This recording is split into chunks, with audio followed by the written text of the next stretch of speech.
Katrina, this case has turned into a bit of a legal tit-for-tat. Can you walk us through it? Yes, well, that's exactly right. So a Chinese driver successfully sued Tesla for fraud over his purchase of a second-hand Model S. And he said that this car had been involved in a prior accident. It was a used car. And actually the court found that that was the case. And Tesla was ordered to pay damages of almost $250,000.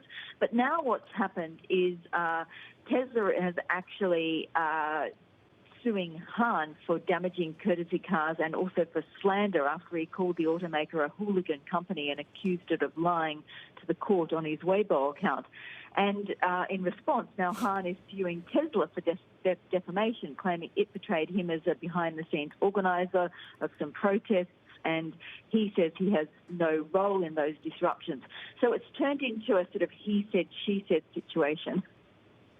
Tesla has had a run of bad publicity in China already. We have seen more regulatory scrutiny. Really, the tables have turned for the company in China. Can they actually afford going to this tit for tat? Yeah, well, I think that's a good question. I mean, Tesla has had a really rough trot, starting really in January when some of its cars were, or the start of the year when some of its cars were banned to military complexes, and we had the big auto show protest. Sales have been a little bit patchy, though, you know, they are reasonably strong. They're holding up quite well.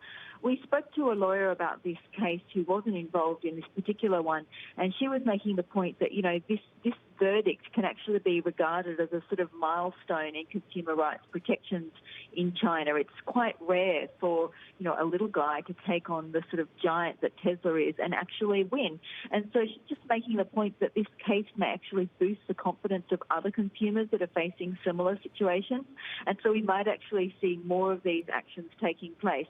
So I think it remains to be seen how big of an issue this is going to turn in for Tesla. But clearly, you know, there is a lot of consumer sentiment that's quite negative towards the company. Obviously, it's got a huge number of very, very loyal fans as well. But yeah, there's sort of this rankling base of people that don't like the company. And so let's see how this turns out.